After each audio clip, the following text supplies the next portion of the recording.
Yeah, good morning, MarketChameleon.com. I'm Adam. That's Will. We are getting ready today, man. It's the weekend. Oh, dang. Week's over, man. Yep. It's the worst day of the week, Friday. Man. No trading the next day. Where are you traveling to this weekend, no man? doing the early chameleon show, which I love. Love the chameleons. I'm not feeling so well today. I think, dude, is it because you love the Chameleon show because it stopped you from having to go on, like, your morning run? Is that why you like the Chameleon show? Oh, I'm running hard. I'm walking up mountains. All right, running for fat people everywhere, and be careful. It's dangerous out there, as is option trading. We are just giving you advice on what not to do. You got to do your own research. Right, brother? You definitely need to do your own research. That's what the Chameleon is for. That is the great thing about the Chameleon. It is a wonderful research tool. Wonderful. So bring it up, dude. What do you got today, man? It makes me happy. What's that? That's not happy. That's crying, dude. No, that was happy. Good. I'm just checking, man. Just making sure you know your emojis, man. This is crying. This is how I feel today. Oh. I'm not feeling so good. I need to get to a doctor. Oh, man.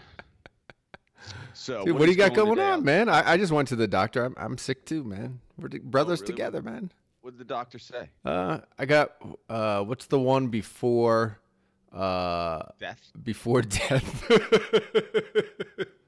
It's pneumonia before death. The one before pneumonia, it's like bronchitis or something. I got that. That's a bad one. That's a bad one. Particularly when you have a bad back. Yeah. Nah, it makes it all. Dude, it just makes you thankful to be alive, man. Just thankful to be alive. Every day. So I'm on the full antibiotic routine along with the inhaler and the blah, blah, blah. I don't know. You know what I did do? I'll tell you this, dummy McBride. So he gives me these two pills, right? And one's one a day, one's twice a day. And the one is this huge circle. It's huge. It's like a horse tablet. And I was like, wow.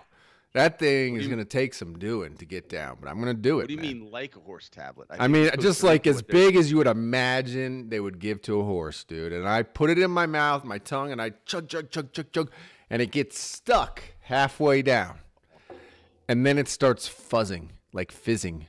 And I'm like, oh my God, dude, that one is like an effervescent tablet that they gave me. And he didn't tell me, nobody told me it was an effervescent tablet. I just half swallowed an effervescent tablet. Now I need to drink water to have this thing dripping water down to make it fuzz down into my stomach.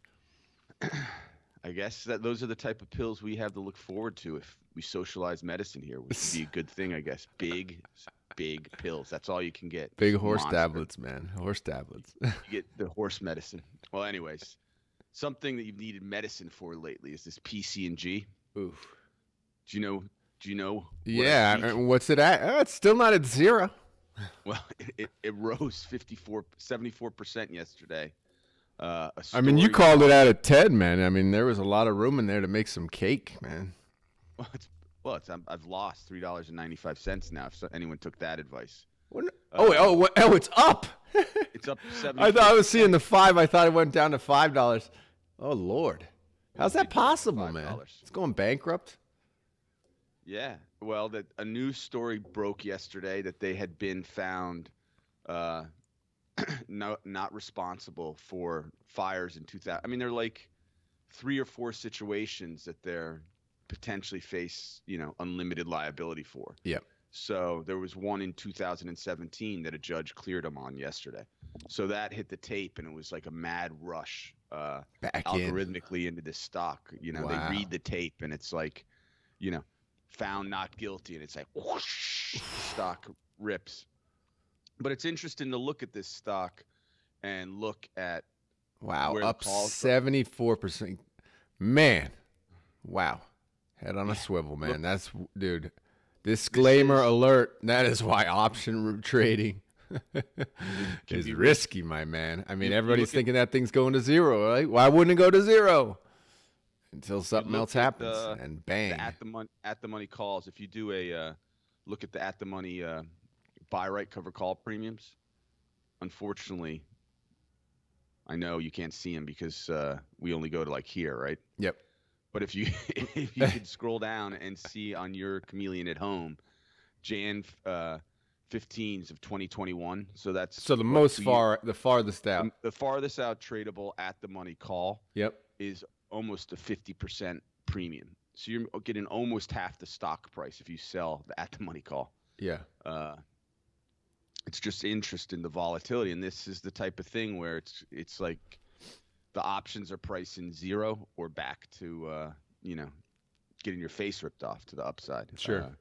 So just something to keep your eyes on and be aware of in these. I mean, this is not a technology stock, not a biotech stock, places you usually see these high volatilities. This is a producer of power and in a super regulated industry. But the volatility is brought about because they are 100% responsible for anything that happens along their lines. How is that even? I mean, don't they have insurance? How's that even possible, man? It's a California law. Is that serious? I mean, any spark off a line that they can, be responsible for every home that burned down. I mean, really? Really? That is true. That is true. Man, that seems just outrageously crazy. I don't know. That just seems crazy, man. It's interesting, and it's a state. It's. How are you supposed to, as a power company? I mean, how are you supposed to even run a business there? I mean, of course, your lines you have 80 billion miles of lines. I mean, you're going to 100% guarantee none of those ever make a spark. And if one makes a spark, then I'm responsible for all 1,000 homes that burnt down. How are you supposed to do business in a state like that? It's hard. It's going to be a state-owned utility at some point. Jeez, I would think. Great, congratulations, California. That will be good. California's testing the waters. Oh, what the rest of America could move in the direction of. Oh, keep your eyes open. All right, we go forward and look. I did a screen of top bullish and bearish order flow sentiment. And on the bullish side, there were a couple that popped out. The first one was Masco. It's if you go down to the fact sheet, can you see the fact sheet? Yeah. There you go. Fact sheet.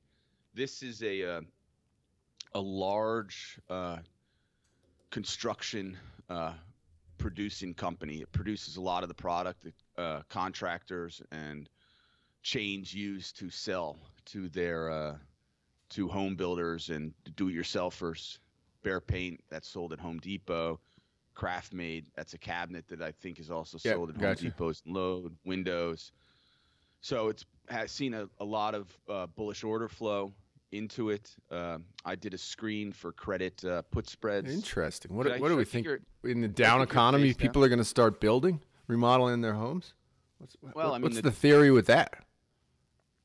The theory is maybe the sell-off was overblown. Maybe we're not heading into a down economy. Maybe we'll be everything is good. The housing market will continue to move forward. People will continue to do. I mean, maybe at the higher interest rates, people don't move out of their houses. They renovate instead. Those are the type of bets that maybe be making made.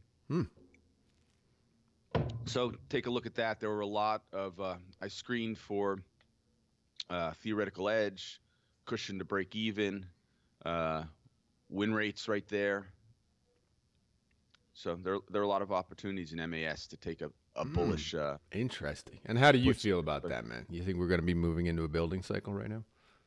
An up building cycle? I would say no. No. That would be my feeling. But that doesn't mean it's not a good short. But that doesn't mean you're right. That's for darn sure. And that's you may have picked oil, but that P&G, we just got murdered, man. That's going to delay our indoor pool for at least a month. God dang it. This is a 60-day look.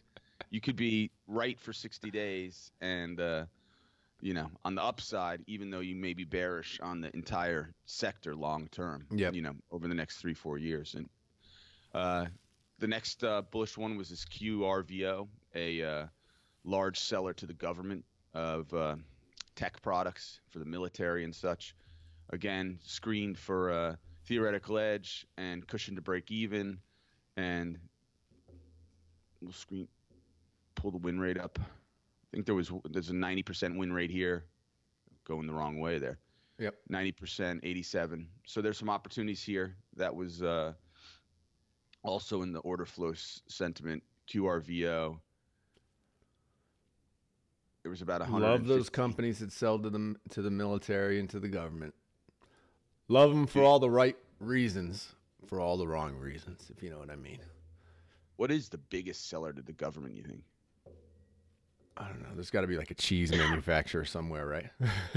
R-Mark selling to the cafeterias. I then went to give some bearish ideas to all the chameleons out there. Top of the list was Tripadvisor. Have you ever used their service? Now that's interesting. That's the biggest bearish sentiment. Interesting. Yes, it's the world's largest travel site. Yep. Who would have thought 20 years ago that you'd book everything? Your mom would call you every time she needed to make a reservation. You know what? I mean, I know a guy here in Costa Rica. I interviewed him for my podcast. He has actually a travel agency. And he's like, dude, travel agencies are coming back, man, like with a vengeance. And I'm like, why? Why? People just book their own. He's like, do you like booking travel? And I'm like, I hate it. He's like, exactly, man. This stuff is coming back. People don't want to get online and waste 3 hours booking a flight. They don't want to do that. He's like, I get calls all the time. People are just tired of it, man. They just don't want to do that anymore. So if you're looking for a second career, my brother, there's a lot of opportunity out there for, especially in the high end, just booking travel. People are tired. All right, high end I can understand, but first of all, 3 hours booking a flight. Dude, did I tell you my disaster booking my tickets to Amsterdam? Holy cow! More than 3 hours, man. More than 3 hours. How is that possible? Because we had to have different returns. You try to book all three people on the same flight going and different flights coming back. It is a nightmare, dude. I've never experienced anything like that, man. Basically, I had to book completely separate tickets, and then I was on the phone with them. And when I booked one, I actually ended up doing it on the phone because it kept kicking my card off. Like, it wouldn't accept my card for whatever reason, security reason. So I end up calling. We're on the phone for like an hour. Finally booked my ticket. You know, it's like whatever, $800. Then we go to book Molly and the kids' ticket, and it's $1,800. And I'm like, $1,800? What just happened? They're like, well, price just changed. I'm like, in 30 seconds, the price just changed? You know what? I think there's going to be something's going to happen, because what they do is the cookies that they place on your computer, they know you've looked for it before. Oh, yeah. So they start squeezing you. They start squeezing. It's like you see the little ticker, like 3 tickets left, 2 tickets left, 1 ticket left. I believe due to the lack of regulation, which is fine. I mean, it's up to you to book it or not. Yep. I think they're taking advantage. Please, government, do not regulate the space. I'm begging you not to regulate the space. They're taking advantage of the search, which is, it is what it is. But people should be aware of that. Just because you search once and it looks really good, the next time you search, it's probably not going to look better. Be aware of that. That happened to me. I tried to book the family to Florida for Easter. Yep. The first time I looked, it was like $200 a ticket. Yeah. 3 weeks later, it was like $800 a ticket. Yeah. Yeah. I mean, listen, things could have moved. Hey, I mean, dude, I'm all good for that. I still ended up getting the flight. I just had to work at it, but I ended up getting the flight for like $800. It was ridiculously inexpensive. But it was work. I'm just saying, there is some opportunity for people in the in that space. Surprisingly, which I had no idea it even existed. But obviously, Tripadvisor's taking a hit, so they're saying people with less money to spend were driving into a bearish, or who knows? Yeah. You may even get a better deal going through an agent, because they're really connected with all the airlines and have the angles, and can really give you some good advice. And absolutely. Plus, you put I'll put him in touch with you, dude. Now you're done. You don't have to worry about this stuff anymore, man. You just call him. Can he put you on a private jet too? Are you kidding me? He loves. That's his favorite thing to do. That's never gonna happen. Yes, it is. Stop it, man. What do you think I'm doing this for? You think this is the whole point of doing this show is for the jet, man? This is what he would say to me. He's like, sir, I've been able to get you a great upgrade for your whole family to first class. And I would be like, sir, do you understand? I will not accept that. I will not have my children sit in first class and ever understand what that means. You know when your kids become YouTube stars, all they are going to do is fly first class. Leave dad back. Whatever you lead with, they're going to do the exact opposite. So anyways, getting back to the chameleon and the options, Tripadvisor, lot of opportunities with positive theoretical edge, cushion to break even. We can screen by win rate. We'll do above 70%. So 2 full pages, 46 entries of quality looks at bearish call spreads. Interesting. That is interesting. Last bearish opportunity I was able to pull up was Hormel Foods. What, people don't like spam anymore? I thought people still love spam, man. I think they do love spam. Isn't Hormel spam? Is that what that's what that is, right? It's the state food of Hawaii is spam. No, dude, that's poi, man. Everybody makes that mistake. It's poi, dude. No, poi is spam and rice, right?